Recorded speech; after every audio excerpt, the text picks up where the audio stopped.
Hello friends, welcome back to melodrama box. കാണാൻ മറയത്തുന്നുള്ള സീരിയലിൻ്റെ അടുത്ത എപ്പിസോഡുകളിലേക്കാണ് നമ്മൾ കടക്കാൻ പോകുന്നത്. അപ്പോൾ ഇതിന് മുമ്പത്തെ വീഡിയോസ് കാണാത്തവരാണെങ്കിൽ അതൊക്കെ ഒന്ന് കാണുക. ആദ്യമായി ചാനൽ കാണുന്നവരാണെങ്കിൽ ഇഷ്ടപ്പെട്ടെങ്കിൽ സബ്സ്ക്രൈബ് ചെയ്ത് സപ്പോർട്ട് ചെയ്യുക. അപ്പോൾ നമുക്ക് എന്തായാലും വീഡിയോയിലേക്ക് കിടക്കാം.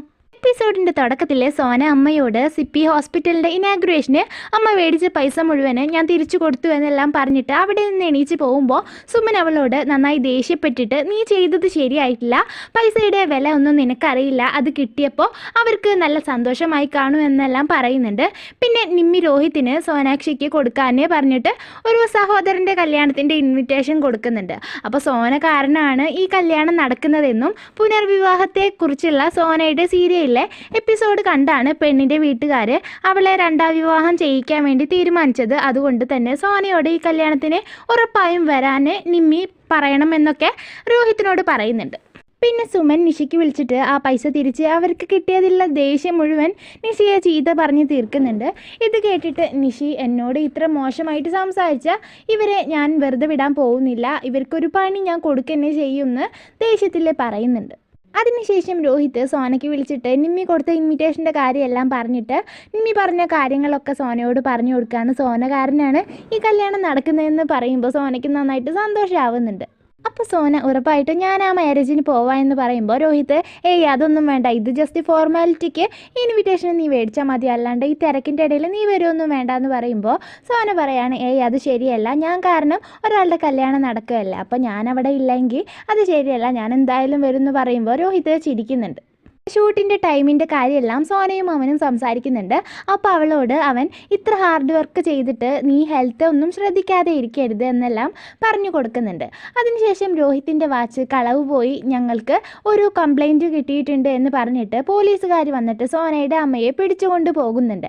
അപ്പോൾ സോന അവരോട് അമ്മയെ കൊണ്ടുപോകരുത്, മീഡിയക്കാർ അറിഞ്ഞാൽ അത് വലിയ പ്രശ്നമാകും എന്നൊക്കെ പറയുന്നുണ്ടെങ്കിലും അവർ അതൊന്നും ശ്രദ്ധിക്കുന്നേ ഉണ്ടാവില്ല, അമ്മയെ കൊണ്ടുപോവുകയാണ്. രോഹിത്തിന് സോന വിളിച്ചിട്ട് ദേഷ്യപ്പെട്ടിട്ട്, നിങ്ങൾ എന്തിനാ പോലീസ് കംപ്ലയിൻറ്റ് ചെയ്തത്, ഇപ്പോൾ അമ്മയെ അവർ പിടിച്ചുകൊണ്ട് പോയി, നിങ്ങൾ ഇത്ര ചീത്ത മനുഷ്യരാണെന്ന് ഞാൻ വിചാരിച്ചില്ല, എപ്പോഴും എന്നെ എന്തിനാണ് ഇങ്ങനെ ഉപദ്രവിക്കുന്നതെന്ന് ചോദിക്കുമ്പോൾ ഞാനൊന്നും പറഞ്ഞിട്ടില്ല, ഇപ്പം തന്നെ ഞാൻ പോലീസ് സ്റ്റേഷനിലേക്ക് വരാമെന്ന് രോഹിത് പറയുന്നുണ്ട്.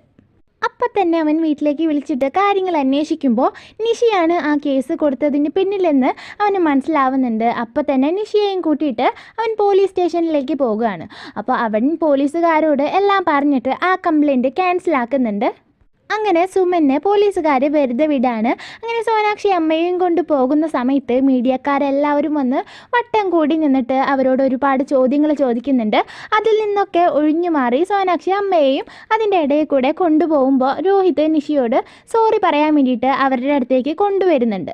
അപ്പോൾ രോഹിത് നിഷിയോട് സോറി പറയാൻ വേണ്ടി പറയുന്നുണ്ടെങ്കിലും അവൾ അത് പറയാതെ അവിടെ നിന്ന് പോവുകയാണ്. അപ്പോൾ രോഹിത് അവരോട് രണ്ടുപേരോടും നിഷിയുടെ പേരിൽ സോറി പറയുന്നുണ്ട്. അപ്പോൾ സോന രോഹിത്തിനോട് നന്നായിട്ട് ദേഷ്യപ്പെടുകയാണ്. കാരണം അവളുടെ അമ്മയെ എല്ലാവരുടെ മുന്നിലും നാണം കെടുത്തിയില്ലേ, കള്ളത്തി എന്ന പേര് അമ്മയ്ക്ക് വന്നു, മാത്രമല്ല മീഡിയക്കാരെല്ലാം അറിഞ്ഞിട്ട് അതൊരു വലിയ ന്യൂസ് തന്നെ ആയിട്ടുണ്ടാവും. അപ്പോൾ അവൾ അവനോട്, നിങ്ങൾ നല്ല ആളാണെന്നാണ് ഞാൻ വിചാരിച്ചത്, പക്ഷേ അങ്ങനെയല്ല എന്നൊക്കെ പറയുമ്പോൾ രോഹിത് അവനൊന്നും അറിയില്ലായിരുന്നു എന്നെല്ലാം അവളോട് പറയുന്നുണ്ട്. അപ്പോൾ സോന രോഹിത്തിനോട്, ഇന്നു മുതൽ നിങ്ങളുടെ മുഖം എനിക്ക് കാണണ്ട, ഗുഡ് ബൈ എന്ന് പറഞ്ഞിട്ട് ദേഷ്യപ്പെട്ടിട്ട് അവിടെ നിന്ന് പോവുകയാണ്. പിന്നെ നിഷിയെ വീട്ടിൽ എല്ലാവരും കൂടി ഇരുന്നിട്ട് ചോദ്യം ചെയ്യുന്നുണ്ട്. കാരണം അവൾ ഈ കേസ് കൊടുത്തിട്ടുള്ളത് വീട്ടിൽ ബാക്കിയുള്ള ഒരാൾ പോലും അറിഞ്ഞിട്ടുണ്ടാവില്ല. അപ്പോൾ രോഹിത് നിഷിയോട് ആൻറ്റിക്ക് ഒരു സോറി എങ്കിലും പറയാമായിരുന്നു എന്നെല്ലാം പറയുന്നുണ്ട്. പിന്നെ വീട്ടിൽ വന്നിട്ട് സോന അമ്മയെ സമാധാനിപ്പിക്കുന്നതാണ് കാണിക്കുന്നത്. അപ്പോൾ അവിടേക്ക് പരി വന്നിട്ട് മോഡലിങ്ങിലെ ഫൈനൽ റൗണ്ടിലേക്ക് അവൾ സെലക്ട് ആയി എന്ന് പറയുമ്പോൾ അവരെല്ലാവരും കൂടി നന്നായിട്ട് സന്തോഷമൊക്കെ പ്രകടിപ്പിക്കുന്നുണ്ട്. പിന്നെ രോഹിത് കോൾ ചെയ്യുമ്പോൾ സോന ഫോൺ എടുക്കുന്നില്ല. അവനാണെങ്കിൽ ചെയ്യുന്ന ജോലിയിലൊന്നും അവളെക്കുറിച്ച് ഓർത്തിട്ട് ശരിക്കും ശ്രദ്ധിക്കാൻ പോലും പറ്റുന്നുണ്ടാവില്ല. അപ്പോൾ അവൻ അവിടെയുള്ള നഴ്സിനോട് ജസ്റ്റ് സോനയുടെ സ്ഥാനത്ത് ആ നഴ്സിനെ ആക്കിയിട്ട് അതുപോലെ ഉണ്ടായാലേ നീയാണെങ്കിൽ എങ്ങനെ റിയാക്ട് ചെയ്യൂ എന്ന് ചോദിക്കുമ്പോൾ ആ നഴ്സ് അവനെ ഞാൻ എണ്ണയിലിട്ട് വറുക്കും, അവൻ്റെ മുകളിൽ ഞാൻ സ്പിരിറ്റ് ഒഴിക്കും, എന്നിട്ട് അവനെ കൊല്ലും എന്നെല്ലാം പറയുന്നത് കേട്ടിട്ട് രോഹിത് അന്തം വിട്ടിട്ട് അമ്മേ ചോദിക്കേണ്ടിയിരുന്നില്ല എന്ന എക്സ്പ്രഷൻ ഇട്ടിട്ട് ഇരിക്കുന്നുണ്ട്. അതിനുശേഷം രോഹിത് ബൊക്കെയൊക്കെ ആയിട്ട് ഷൂട്ടിംഗ് സെറ്റിലേക്ക് വന്ന് സോനയോട് സോറി പറയുന്നുണ്ടെങ്കിലും അവളത് കേൾക്കാതെ മൈൻഡ് ചെയ്യാതെ അവിടെ നിന്ന് പോവുകയാണ്. അപ്പോൾ അവിടേക്ക് വന്ന നേത്രയും അവനും കൂടി കുറച്ചു നേരം സംസാരിക്കുന്നുണ്ട്. അങ്ങനെ വൈകിട്ട് മീറ്റ് ചെയ്യണമെന്ന് നേത്ര അവനോട് പറയുന്നുണ്ട്. അപ്പോൾ അതുപോലെ തന്നെ അവർ മീറ്റ് ചെയ്യുന്നുണ്ട്. അപ്പോൾ രോഹിത് നേത്രയോട് സോനയുടെ പിണക്കം മാറ്റാൻ എന്തെങ്കിലും വഴി എനിക്ക് പറഞ്ഞു തായോ എന്നൊക്കെ പറയുന്നുണ്ട്. അപ്പോൾ ഈ സമയത്ത് തന്നെ ഒരു കോൾ വരികയാണ് നേത്രയ്ക്ക്. അപ്പോൾ ഷൂട്ടിന് വേണ്ടിയിട്ട് ഒരു ഹോസ്പിറ്റൽ ആവശ്യമുണ്ട്, അത് കിട്ടിയിട്ടില്ല എന്ന് പറഞ്ഞിട്ടാവും ആ കോൾ വന്നിട്ടുണ്ടാവുക. അപ്പോൾ ഈ കാര്യം നേത്ര രോഹിത്തിനോട് പറയുമ്പോൾ ഷൂട്ടിങ്ങിന് വേണ്ടിയിട്ട് അവരുടെ തന്നെ ഹോസ്പിറ്റലിൽ കൊടുക്കാമെന്ന് രോഹിത് നേത്രയോട് പറയാണ്. എന്നിട്ട് എന്തെങ്കിലും ഐഡിയ സോനയുടെ പിണക്കം മാറ്റാൻ പറയാൻ വേണ്ടി പറയുമ്പോൾ അതിനുള്ള അവസരം ഇപ്പോൾ നിങ്ങൾ തന്നെ ഒരുക്കി തന്നില്ലേ, ഇനി സെറ്റിൽ വെച്ചിട്ട് അവളെ നമുക്ക് മിണ്ടിക്കാമെന്ന് നേത്ര പറയുന്നുണ്ട്. ആ സീൻ കട്ടായിട്ട് പിന്നെ നേത്ര സോനയോട് രോഹിത് നമുക്ക് ഹോസ്പിറ്റലിൽ ഷൂട്ടിങ്ങിന് വേണ്ടിയിട്ട് തന്നിട്ടുണ്ടെന്ന് പറയുമ്പോൾ ഞാൻ എന്തായാലും ആ ഹോസ്പിറ്റലിൽ വന്നിട്ട് ഷൂട്ട് ചെയ്യാൻ പോകുന്നില്ല, നിങ്ങൾക്ക് വേറെ ഹോസ്പിറ്റലൊന്നും ഷൂട്ടിന് വേണ്ടിയിട്ട് കിട്ടിയില്ലെന്ന് നേത്രയോട് സോന പറയുന്നുണ്ട്. അപ്പം ഇതറിഞ്ഞിട്ട് രോഹിത് നേത്രയോട് അവൾ ഈ ഹോസ്പിറ്റലിൽ തന്നെ ഷൂട്ട് ചെയ്യുള്ളൂ, ഇല്ലെങ്കിൽ ഞാൻ ചെയ്യിക്കുമെന്ന് പറയുന്നുണ്ട്. പക്ഷേ ഷൂട്ടിംഗ് സെറ്റിൽ ഒന്നും ചെയ്യാതെയും ആരും വിളിക്കാതെയും സോന വരികയാണ്. അപ്പോൾ ഇത് കണ്ടിട്ട് നേത്ര ഞെട്ടുന്നുണ്ട്. അപ്പോൾ സോന പറയാണ്, എനിക്ക് ഈ ഹോസ്പിറ്റലിൽ ഷൂട്ട് ചെയ്യാൻ വേണ്ടിയിട്ട് ഒരു താല്പര്യമില്ല, എൻ്റെ ഗതികേട് കൊണ്ടാണ് ഞാൻ ഇങ്ങോട്ട് വന്നത്, എൻ്റെ ജോബിനോട് ഞാൻ അത്രയും ആത്മാർത്ഥത പുലർത്തുന്ന ഒരാളാണ്, പിന്നെ ജോബും പേഴ്സണൽ ലൈഫും കൂടിയിട്ട് ഞാൻ ഇടകലർത്താറില്ല എന്നൊക്കെ അവരോട് പറയുന്നുണ്ട്. നേത്ര രോഹിത്തിനോട് നിനക്ക് എങ്ങനെ അറിയായിരുന്നു അവൾ ഇന്ന് ഷൂട്ടിന് വരുമെന്ന് ചോദിക്കുമ്പോൾ രോഹിത് എനിക്ക് അവൾ ജോബിനോട് നല്ല ആത്മാർത്ഥത പുലർത്തുന്ന ഒരാളാണെന്ന് അറിയായിരുന്നു, അതുകൊണ്ട് എനിക്ക് അവൾ വരുമെന്ന് എന്തായാലും ഉറപ്പായിരുന്നു എന്ന് നേത്രയോട് പറയുന്നുണ്ട്. അപ്പോൾ ഇത് കേട്ടിട്ട് നേത്ര എന്നെക്കാൾ കൂടുതൽ നീ അവളെ മനസ്സിലാക്കിയിട്ടുണ്ടല്ലോ എന്ന് ചോദിക്കുമ്പോൾ അവൻ ചിരിക്കുന്നുണ്ട്.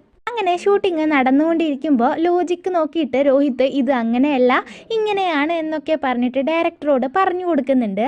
അപ്പോൾ അവിടെ സോന അവനെ കണ്ണുരുട്ടി നോക്കുന്നത് കണ്ടിട്ട് അവൻ ഡയറക്ടറോട് അല്ല നിങ്ങൾ ചെയ്തത് തന്നെയാണ് ശരിയെന്നൊക്കെ പറഞ്ഞിട്ട് തിരുത്തി പറയാണ്. അപ്പോൾ സോനയുടെ പിന്നാലെ അവൻ നടന്നിട്ട് അവളെ മിണ്ടിക്കാൻ വേണ്ടിയിട്ട് നോക്കുമ്പോൾ അവൾ ഒഴിഞ്ഞു മാറി നടക്കുകയാണ്. അങ്ങനെ ഷൂട്ടിങ്ങിൻ്റെ ഇടയിൽ സുമിത്ത് ഒരുപാട് വട്ടം തെറ്റിക്കുന്നുണ്ട്, പിന്നെയും ടേക്ക് എടുത്തോണ്ടേ ഇരിക്കുകയാണ്. എന്നിട്ട് അവൻ്റെ യഥാർത്ഥ സ്വഭാവം അവൻ അവിടെ എടുക്കുന്നുണ്ട്. ബാക്കിയുള്ള ആളുകളുടെ മേത്തേക്ക് ആ കുറ്റം അവൻ ഇടുന്നുണ്ട്. ഞാനൊന്നും തെറ്റിച്ചിട്ടില്ല, ഇവരൊക്കെ കാരണമാണ് പിന്നെയും ടേക്ക് എടുത്തോണ്ടേ ഇരിക്കുന്നത് എന്നൊക്കെ അവർ പറയുന്നത് കേട്ടിട്ട് നമ്മുടെ രോഹിത് അവിടെ നിൽക്കുന്നുണ്ടാവും. അപ്പോൾ രോഹിത് നേത്രയോട് ഇയാളെയൊക്കെ നിങ്ങൾ എങ്ങനെ സഹിക്കുന്നു എന്ന് ചോദിക്കുന്നുണ്ട്. അങ്ങനെ സംസാരത്തിൻ്റെ ഇടയിൽ നേത്ര സുമിത്താണ് രോഹിത്തിൻ്റെ ആ വാച്ച് സോനയ്ക്ക് ഗിഫ്റ്റായിട്ട് കൊടുത്തത് എന്ന് പറയുന്നത് കേട്ട് രോഹിത് അത് ശരി, അപ്പോൾ എൻ്റെയും സോനയുടെ ഇടയിൽ ഇത്ര പ്രശ്നം ഉണ്ടാകാൻ കാരണം അവനാണല്ലേ, അവനെ ഞാനൊരു പാഠം പഠിപ്പിക്കുന്നുണ്ട് എന്ന് പറയുന്നതും കാണിച്ചുകൊണ്ടാണ് ഈ എപ്പിസോഡ് ഇവിടെ അവസാനിക്കുന്നത്. അപ്പോൾ എല്ലാവരും ഒന്ന് കമൻറ്റ് ചെയ്തിട്ട് അഭിപ്രായം അറിയിക്കുക. ഇഷ്ടപ്പെട്ടെങ്കിൽ ലൈക്ക് ചെയ്യുക. തുടർന്നുള്ള വീഡിയോസ് ലഭിക്കാനായിട്ട് ചാനലൊന്ന് സബ്സ്ക്രൈബ് ചെയ്യുക. അപ്പോൾ അടുത്ത വീഡിയോ ആയിട്ട് വീണ്ടും കാണാം.